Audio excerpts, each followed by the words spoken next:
Hello everyone. So we are going to now do a video on how to solve multi-step equations, really.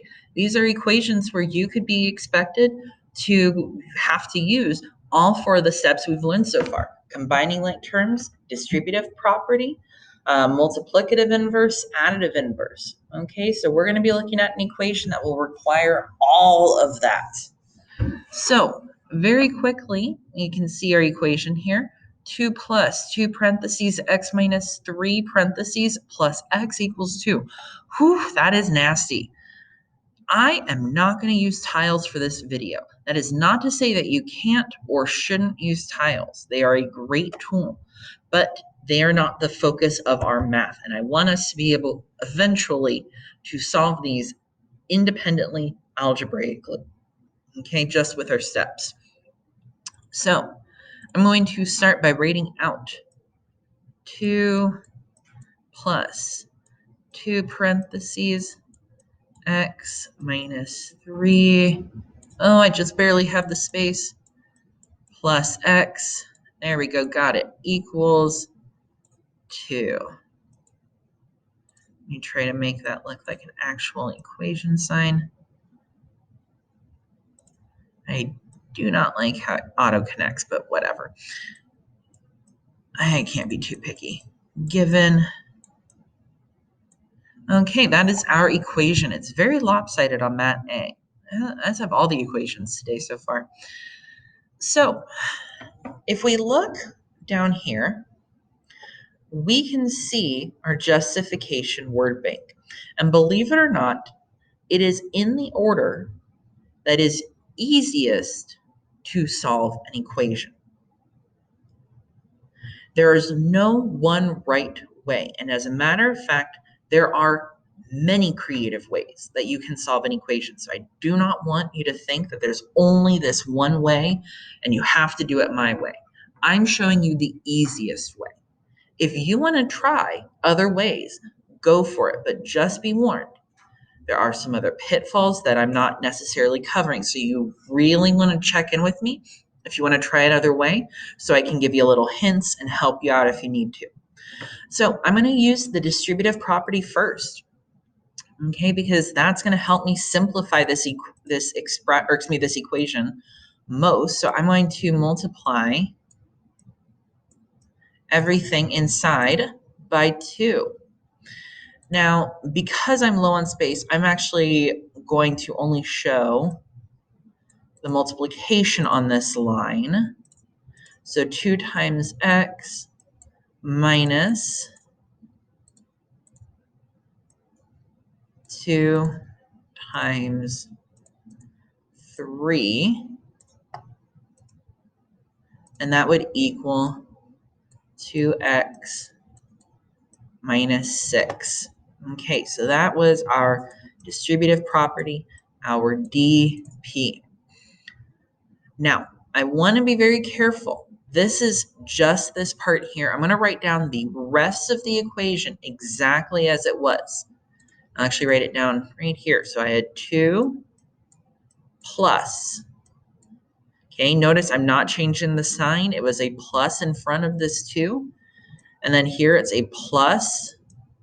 I'm keeping the signs the same. One thing I noticed on the assessment was some people, when they had an expression like this, would change the sign randomly when they did distributive property.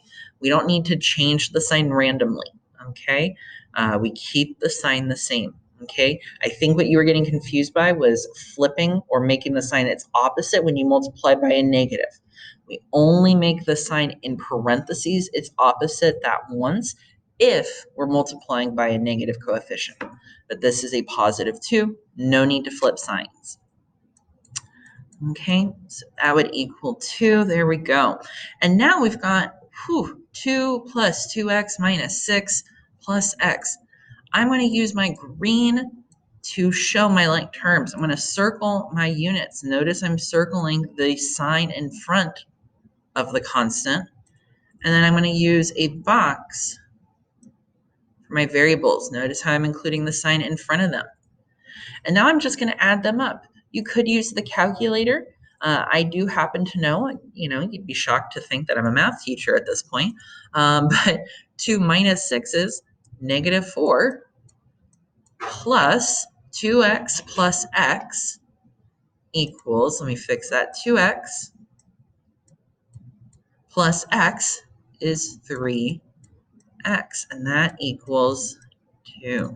So that would be CLT, combine like terms. So now that we have combined our like terms, we have a much simpler equation, and we can do our additive inverse and make 0 pairs. This is a negative 4 that is next to the x term. So I'm going to need to add 4 to both sides, because that'll make a 0 pair on the same side as the x variable. And now I don't have a constant term on that side.